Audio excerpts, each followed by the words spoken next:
घुटने टेकेगा।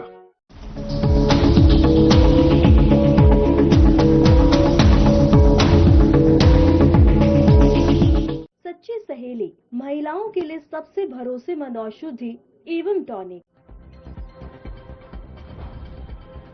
देहरादून में सहसपुर में सड़क चौड़ीकरण का शिलान्यास। 1203 लाख की परियोजनाओं से बदलेगी तस्वीर। सड़कें विकास की नींव पर बोले सीएम धामी।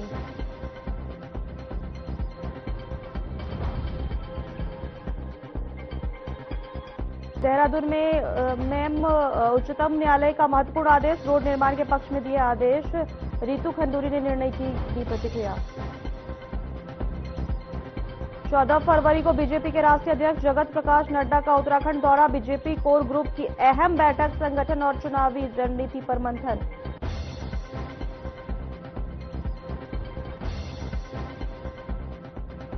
देहरादून में व्यय वित्त समिति की बैठक आयोजित। योजना प्रस्तावों को वित्तीय स्वीकृति प्रदान। मुख्य सचिव ने अधिकारियों को दिए निर्देश।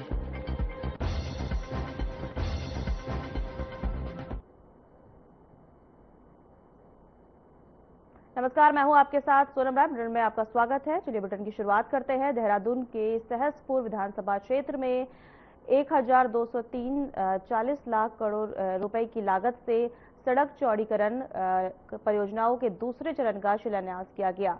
मुख्यमंत्री पुष्कर सिंह धामी ने मीठी बेरी से परवल होते हुए चांदनी चौक और परवल से विज्ञान धाम झाझरा तक सड़क चौड़ीकरण कार्य का शुभारंभ किया। इस चरण में किलोमीटर 1 से 10 तक की सड़क को चौड़ा और मजबूत बनाया जाएगा। सीएम ने कहा कि बेहतर सड़कें विकास की आधारशिला है। हर मानव को अपनाते हुए आगे बढ़े और एक आदर्श स्थान इस क्षेत्र का बने, सभी सुविधाएं इस क्षेत्र में बने। निर्मला जिला क्षेत्र है और मैं कहूँगा कि ये लघु भारत है। हर क्षेत्र के लोग इस क्षेत्र में निवास करते हैं और एक आदर्श इस क्षेत्र का हो, इसके लिए हमारी सरकार थैंक यू पहुंचा दी। क्या कहेंगे अब ये जो जांच इस पूरी मूवी को लेकर के चल रही है, सरकार क्या कब जिस तक? प्रकार से 2004 में एक सेक्युरिटी ट्रस्ट नाम से जो ट्रस्ट बना है और उस ट्रस्ट के संचालक जिस प्रकार की उनकी गतिविधियां रही।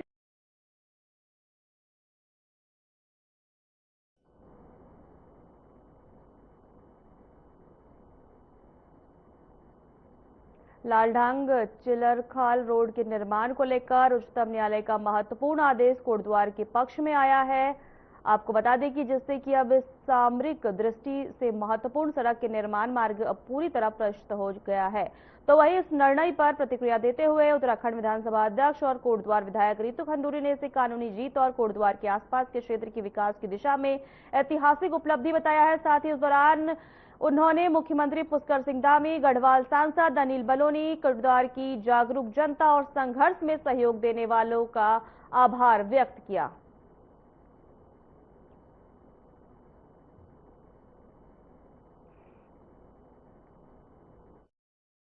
कोटद्वार वासियों को बहुत सारी बधाई, बहुत सारी शुभकामनाएं। आज मैं आपके पास एक बहुत ही अच्छी खबर लेकर आई हूँ। लालढांग चिल्लरखाल माननीय सुप्रीम कोर्ट ने आज उसको आदेशित कर दिया है। उस रोड के लिए परमिशन हमको मिल गई है। उस रोड को बनाने के लिए मैं अपने मुख्यमंत्री आदरणीय धामी जी को, अपने एमपी सांसद अनिल बलूनी जी को और अपने अफसरान को, सभी को बहुत बहुत धन्यवाद देती हूँ। साथ ही साथ मैं मेंशन करना चाहूंगी जो हमारे वकील थे, एआरओ जो थे हमारे दिल्ली में, उनको भी मैं बहुत बहुत धन्यवाद देती हूँ।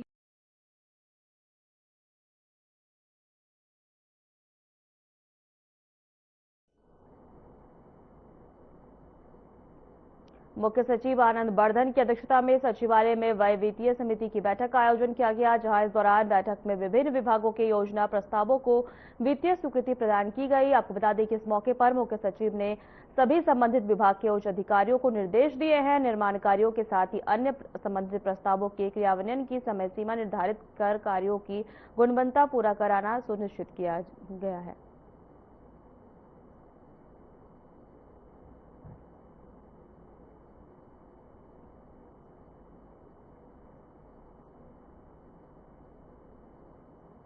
देहरादून में बीजेपी प्रदेश महामंत्री कुंदन परिहार ने जानकारी दी कि 14 फरवरी को पार्टी के राष्ट्रीय अध्यक्ष जगत प्रकाश नड्डा उत्तराखंड दौरे पर आएंगे। इस दौरान वे भाजपा के कोर ग्रुप की अहम बैठक लेंगे। प्रदेश नेतृत्व में सभी सदस्यों को आमंत्रित कर दिया गया है। बैठक में संगठनात्मक कार्यक्रमों, चुनावी रणनीति और सरकार संगठन समन्वय पर मंथन होने की संभावना है।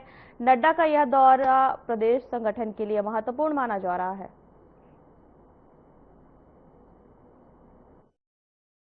हमारे 14 तारीख को निवर्तमान राष्ट्रीय अध्यक्ष और केंद्रीय स्वास्थ्य मंत्री आदरणीय जगत प्रकाश नड्डा जी इस उत्तराखंड में आ रहे हैं और एक कोर ग्रुप जो हमारी बीजेपी की है उस कोर ग्रुप के साथ उन्होंने बैठने का निर्णय लिया है और हमने सभी कोर ग्रुप के जो हमारे सभी सदस्य हैं उनको उस बैठक के लिए आमंत्रित किया है, क्योंकि ये राष्ट्रीय अध्यक्ष जी के पश्चात एक नियमित बैठकें हैं और उसी क्रम में माननीय नड्डा जी यहाँ पर आ रहे हैं। जो हमने अभी तक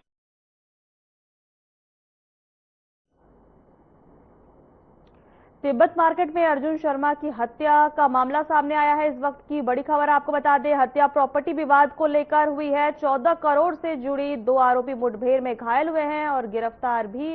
वहीं मृतक की मां और सहयोगी भी गिरफ्तार हुए हैं। पुलिस ने तमंचे, स्कूटी और सबूत बरामद किए हैं। इस वक्त की बड़ी खबर आपको बता दें, तिब्बत मार्केट में अर्जुन शर्मा की हत्या हुई है।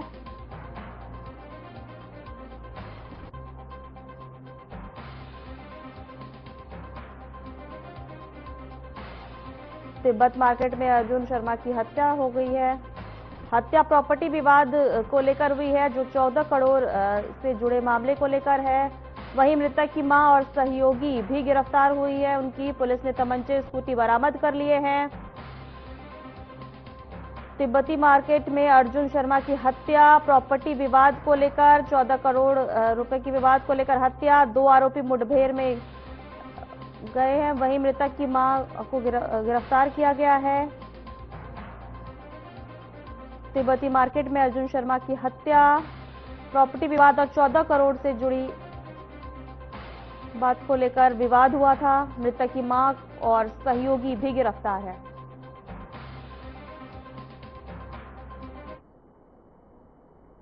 वहीं दूसरी खबर की ओर बढ़ते हैं। कांग्रेस पार्टी ने स्वराज आश्रम हल्द्वानी में राजभवन घेराव को लेकर एक अहम बैठक आयोजित की है, जहां इस बैठक में नेता प्रतिपक्ष यशपाल आर्य सहित कई वरिष्ठ नेता और कार्यकर्ता मौजूद रहे हैं। बता दें कि इस मौके पर बैठक में 16 फरवरी को देहरादून में प्रस्तावित राजभवन घेराव कार्यक्रम की रणनीति पर चर्चा की गई। इस दौरान पूर्व प्रदेश अध्यक्ष प्रीतम सिंह ने कहा कि सरकार जो है, राज्य सरकार नीतियों के खिलाफ जनता में भारी आक्रोश है।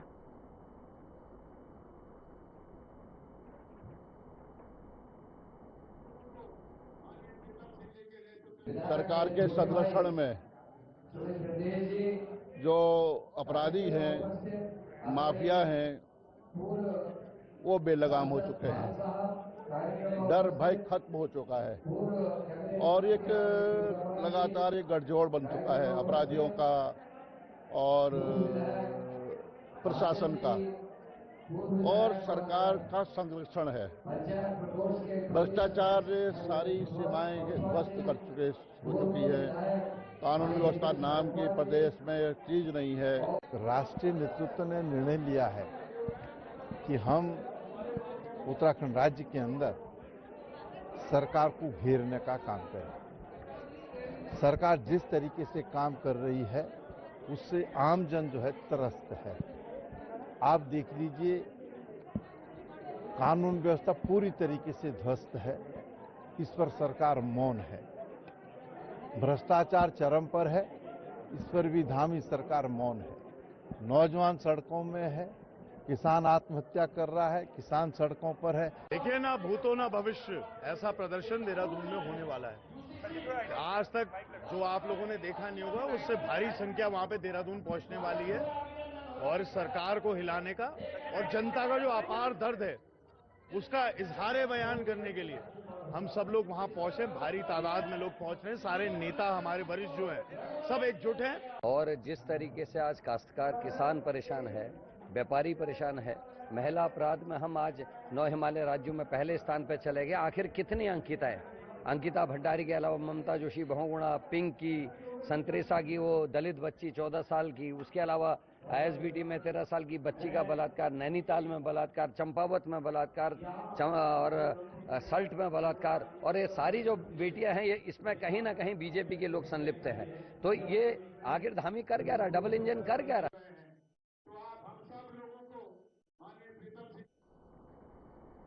देहरादून में कर्णप्रयाग विधायक अनिल नौटियाल ने कहा कि उत्तराखंड सरकार गैरसैंण को स्थायी राजधानी बनाने की दिशा में अहम कदम उठा रही है। वहीं मुख्यमंत्री पुष्कर सिंह धामी की अगली आम बजट प्रस्तुति भी गैरसैंण स्थित विधानसभा में होने वाली है। विधायक ने बताया है कि बीजेपी सरकार लगातार गैरसैंण विकास प्राधिकरण के माध्यम से विभिन्न विकास कार्यों को पूरा कर रही है। इस कदम से गैरसैंण के अस्थायी राजधानी घोषित करने की मांग को बल मिलेगा। क्षेत्र के बुनियादी ढांचे और प्रशासनिक सुविधाओं में सुधार आएगा।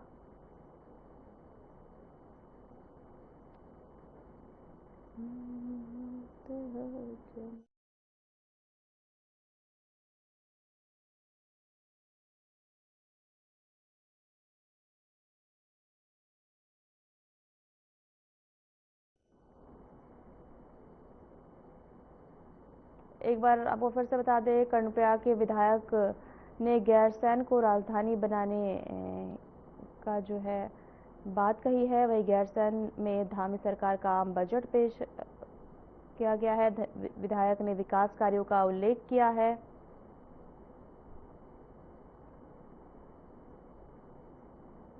एक बार आपको फिर राजधानी देहरादून में अपराधियों के हौसले बुलंद होते नजर आ रहे हैं। राजपुर रोड स्थित सिल्वर सिटी मॉल के पास जिम से लौट रहे प्रॉपर्टी डीलर विक्रम शर्मा को 3 अज्ञात हमलावरों ने गोली मारकर उनकी हत्या कर दी है। घटना के बाद क्षेत्र में दहशत का माहौल है। वहीं सूचना मिलते ही पुलिस प्रशासन मौके पर पहुंच गया और जांच शुरू कर दी गई है। हमलावरों की तलाश में आसपास के CCTV फुटेज जो है खंगाले जा रहे हैं। वहीं SSP देहरादून पुलिस जो है मौके पर पहुंची। यहां पूरा हादसा आवाज से बेमुश्किल से कुछ ही मीटर दूरी पर सिल्वर सिटी मॉल के जिम के बाहर हुआ है, जिससे पुलिस पर कई सवाल खड़े हो रहे हैं।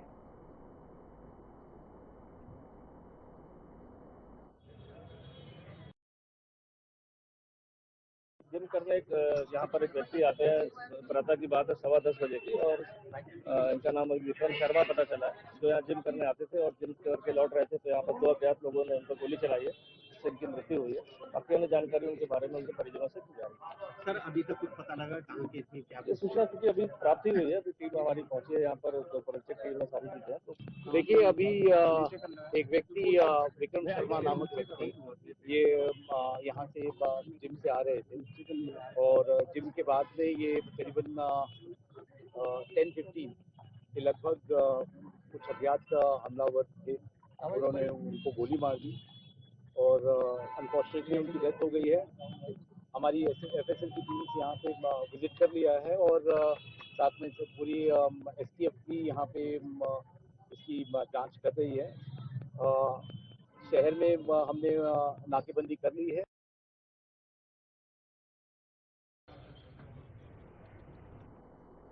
2027 के विधानसभा चुनाव को लेकर उत्तराखंड में सियासी हलचल तेज हो गई है। तो वहीं कांग्रेस ने अपनी तैयारियों को लेकर बड़ा दावा किया है। पार्टी का कहना है कि पूरी मजबूती से रणनीति के साथ चुनाव मैदान में उतरेंगे हम, जिस पर कांग्रेस के वरिष्ठ नेता, विधायक, CEC सदस्य और प्रदेश चुनाव अभियान समिति के अध्यक्ष प्रीतम सिंह ने कहा कि वर्ष 2027 को लेकर चुनाव को लेकर कांग्रेस ने अपनी तैयारियां पूरी कर ली और संगठन बूथ स्तर तक मजबूत किया जा रहा है।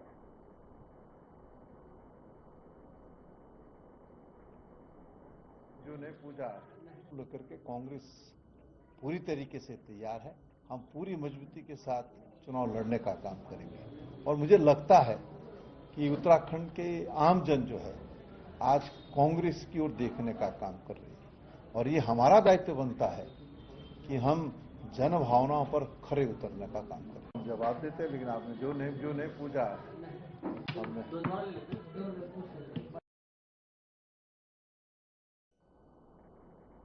वक्त हो चला है छोटे से ब्रेक का।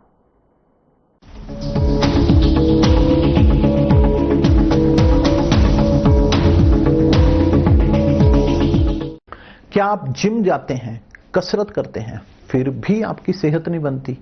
काजू बादाम किशमिश मेवे प्रोटीन के डिब्बे खाते हैं फिर भी कुछ असर नहीं होता। तो इसका मतलब है आपका पाचन तंत्र खराब है। और जब तक के पाचन तंत्र दुरुस्त नहीं होगा, आप जितना मर्जी अच्छे से अच्छा खा लो, आपकी सेहत नहीं बन सकती।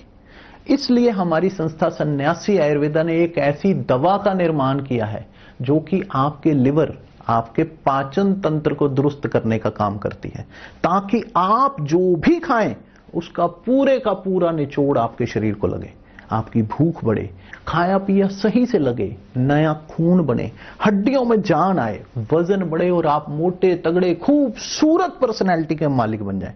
सिर्फ 655 रुपए की पूरे 1 महीने की दवा होती है और आप इसे घर बैठे 01145454545 पर फोन करके दवा मंगवा सकते हैं।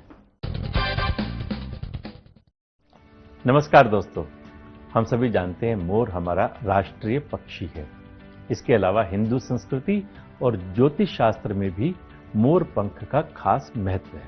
कहते हैं मोर के पंखों में देवी देवताओं और 9 ग्रहों का वास होता है। ज्योतिष के मुताबिक घर में विधिवत तरीके से मोर पंख स्थापित करने से सारे दुख दर्द और घर के सभी वास्तु दोष खत्म हो जाते हैं। इसके अलावा रंग बिरंगे मोर पंख हमें ये भी सीख देते हैं कि हमारा जीवन भी इसी तरह के रंगों से भरा पड़ा है, कभी खुशी के रंग तो कभी गम के रंग। लेकिन क्या ये आप जानते हैं कि भगवान राम पर एक मोर ने कर्ज चढ़ा दिया था, जिसे उन्होंने अगले जन्म में उतारा। दोस्तों, ऐसा कहा जाता है कि वनवास के दौरान माता सीता को पानी की प्यास लगी। राम जी ने चारों ओर इधर उधर देखा, उन्हें दूर दूर तक जंगल ही जंगल दिख रहा था। उन्होंने जंगल देवता से प्रार्थना की और कहा कि हे जंगल देवता, हमें पानी की ओर जाने का रास्ता बताइए। थोड़ी देर में एक मोर आया और उसने राम जी से कहा, प्रभु चलिए, मैं जलाशय तक आपका मार्गदर्शक बन जाता हूं, लेकिन रास्ते में कोई भूल चूक होने की संभावना है। राम जी ने पूछा, वो क्यों? मोर ने कहा, प्रभु मैं तो उड़ता हुआ जाऊंगा और आप चलते हुए, ऐसे में आप रास्ता भटक सकते हैं, इसलिए मैं रास्ते के बीच बीच में अपना एक मोर पंख निशानी के लिए छोड़ता जाऊंगा। उसका पीछा करते करते आप जलाशय तक पहुंच जाएंगे। दोस्तों, सच बात यह है कि मोर के पंख एक विशेष समय और एक खास मौसम में ही बिखरते हैं। अगर वो अपनी इच्छा के विरुद्ध पंखों को बिखेरेगा तो उसकी मृत्यु हो जाती है, और वही इस मोर का भी हुआ। आखिर में जब मोर अंतिम सांस ले रहा था तो वो कहता है कि मैं कितना भाग्यशाली हूं कि जो सारी दुनिया की प्यास बुझाते हैं, ऐसे प्रभु की प्यास बुझाने का मुझे सौभाग्य मिला। मेरा जीवन धन्य हो गया, अब मेरी कोई भी इच्छा शेष नहीं रह गई।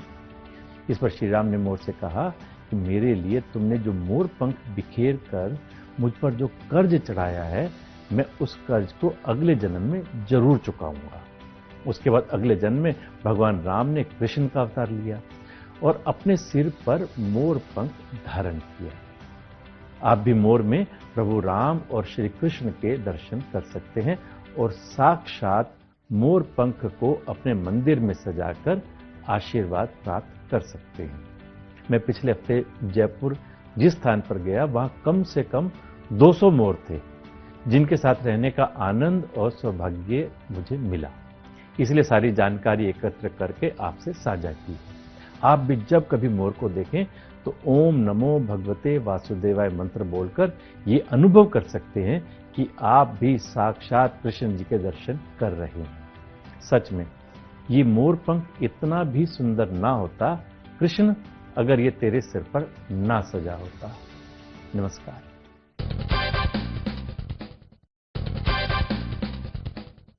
नमस्कार दोस्तों, एक बार एक सज्जन ट्रेन में अपने 25 वर्ष के बेटे के साथ सफर कर रहे थे।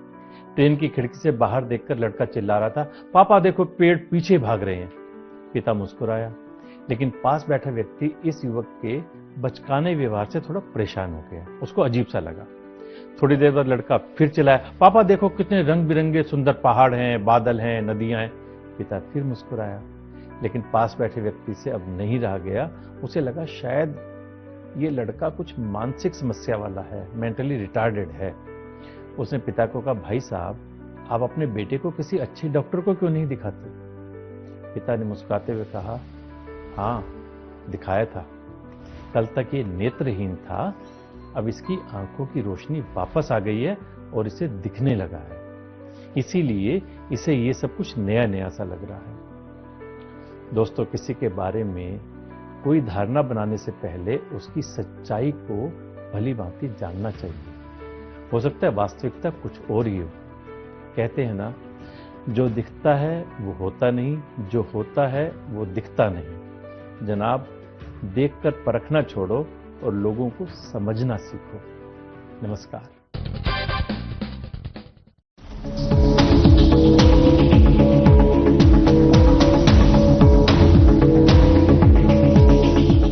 ब्रेक के बाद आपका स्वागत है। खबरों में आगे बढ़ेंगे। सिट्टू के बैनर तले आंगनबाड़ी कार्यकर्ता, आशा वर्करों और भोजन माताओं और अन्य कामगार संगठनों ने भारत बंद का समर्थन करते हुए थराली देवाल तिराहे से तहसील मुख्यालय तक रैली निकाली, जहां इस दौरान रैली में उप जिलाधिकारी के माध्यम से राष्ट्रपति को 17 सूत्रीय ज्ञापन भेजा गया। बता दें कि इस दौरान ज्ञापन में सिट्टू ने भारत सरकार द्वारा बनाई गई श्रम विरोधी 4 श्रम संहिताओं को निरस्त करने और पुराने कानूनों को बहाल करने की मांग की।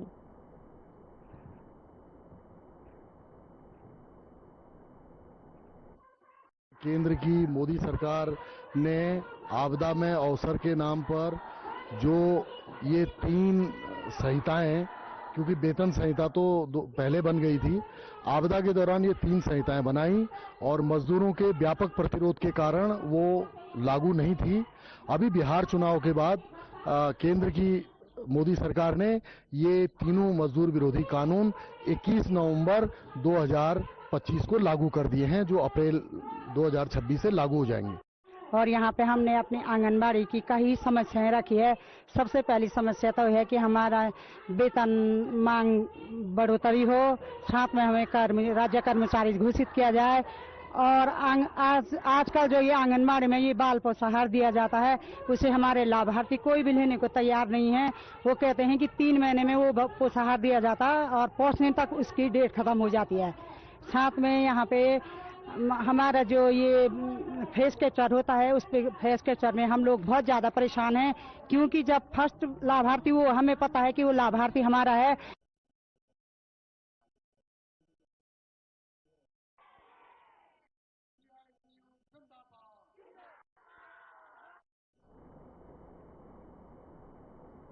महाशिवरात्रि के मौके पर श्री केदारनाथ धाम के कपाट खुलने की तिथि की घोषणा की जाएगी, जिसकी तैयारियों में रुद्रप्रयाग जिला प्रशासन भी लगा हुआ है, जिस पर रुद्रप्रयाग के डीएम प्रतीक जैन का कहना है कि तैयारियां पहले से ही चल रही है, लेकिन कपाट खुलने की आधिकारिक तारीख का ऐलान होने के साथ ही इसमें तेजी आएगी।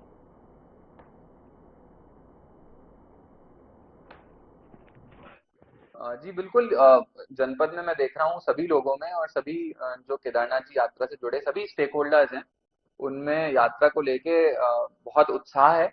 और सब आगामी महाशिवरात्रि के दिन भी हम सब जानते हैं कि केदारनाथ जी टेम्पल ओपनिंग की ऑफिशियल डेट डिक्लेयर होने वाली है। तो प्रशासन भी इसके लिए बहुत सक्रिय है, बहुत उत्साहपूर्ण है, सभी अधिकारीगण।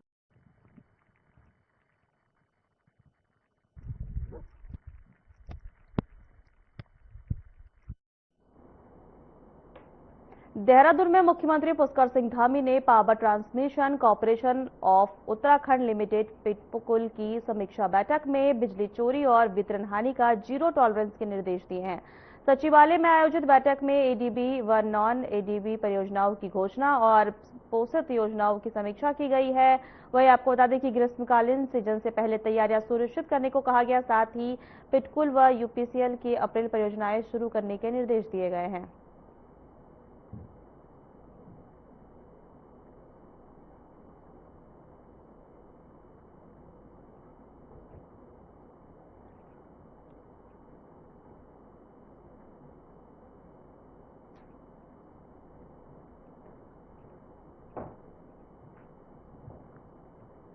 महाशिवरात्रि के पावन अवसर पर उत्तरकाशी जिले के प्रसिद्ध लाखा मंडल प्राचीन शिव मंदिर को भव्य रूप से सजाया जाएगा। मंदिर समिति की ओर से विशेष तैयारियां की जा रही है। देश भर में श्रद्धालुओं के यहां पहुंचने की संभावना है। मान्यता है कि इस मंदिर का संबंध पांडवों से रहा है। मंदिर समिति के अध्यक्ष सुशील गौड़ ने अनुसार लाखा मंडल की महिमा केदारनाथ, बद्रीनाथ, हरिद्वार की तरह विशेष मानी जाती है। माना जाता है कि निसंतान दंपति शिवलिंग पूजा कर जो है आशीर्वाद मिलता है संतान का। 15 फरवरी को महोत्सव आयोजित किया जाएगा।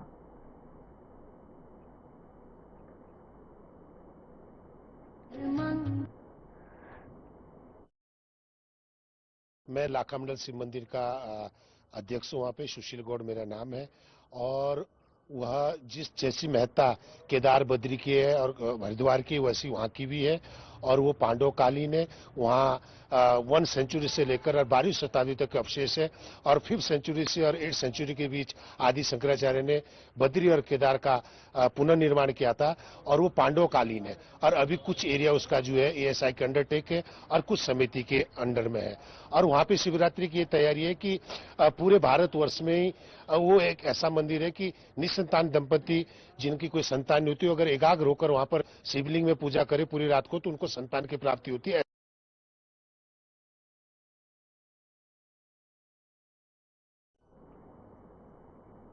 फिलहाल हमारे खास बुलेटिन में इतना ही। नमस्कार।